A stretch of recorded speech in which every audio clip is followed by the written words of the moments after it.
What's up, guys? Saturday night, going through some knives and been sharpening half of the day. I got some knives in. A couple of members were trading knives. They sent them to me to just ensure the trade went smooth, and it did. And I offer that to the members. You all have that option if you trading with somebody that doesn't have any vouchers, or both of you don't have any vouchers, and you got a trade you want to do.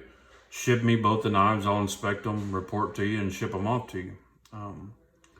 What I get out of that is every once in a while there's a really cool knife in there that I'd like to review or at least showcase on the channel. Most of the time there's a knife in there that I haven't handled, so it works out pretty well. Sometimes it can be a cluster when I get a bunch of them in here, but we get it all worked out. So Austin Walker sent this one, Microtech Socom automatic.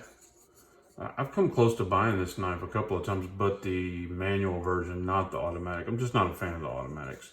I feel like I can deploy a knife, a manual knife, just as fast as an automatic. But anyway, that's personal choice. The crazy thing about this one is I have deployed a lot of automatic knives, right? Just by default. But I mean, this one here has got a crazy aggressive. So if you just hang on to it regular, I was hanging on to it. I was expecting that. So if you just lightly have your hand on it, I mean, this thing could jump out of your hand pretty quickly. It almost got away from me the first time I deployed it. But anyway, when I first saw these, I thought that was, like grip tape, like skateboard grip tape, which is not a completely negative thing, but I was like, on a knife that expensive, nah. That's actually rubber, and it feels really good. That is a lot of fantastic grip. Even though it's an automatic, I like the way they did the deployment button. It feels really cool. It just feels like quality to me.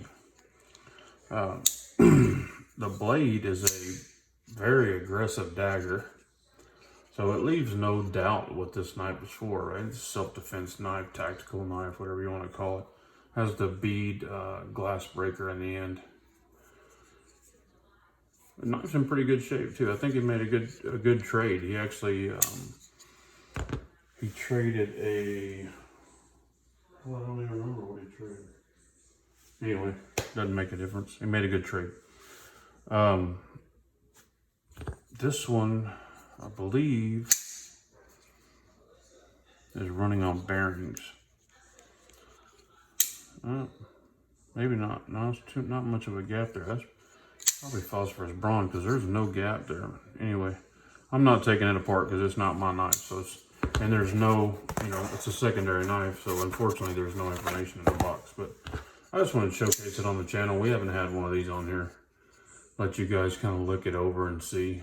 Put it up against a couple other knives for size, just in case somebody was thinking about buying one of these. Here's a Chris Reeves Sebenza, which is a really good. Most of us have at least handled one of these. So you can see it's about an inch bigger, and an inch in a knife is a lot. Doesn't look like it in a picture or video, but difference between a 3-inch blade knife and a 4-inch blade knife, huge difference. Let's see. We also have the Spyderco. It's another big beefy knife. You can see how much bigger it is than the Spyderco Shaman. I mean, the Spyderco Shaman is no punk. I mean, that's a big knife. Good size knife. This thing here is bigger, it's beefier. They're not cheap either. These cost a pretty penny. Anyway, Microtech Socom automatic. They also make it in a manual, which would be my preference. So if you were thinking about getting one of those, there she blows. Guys, have a great night. God bless you and your family. Say a prayer for our country. Good night.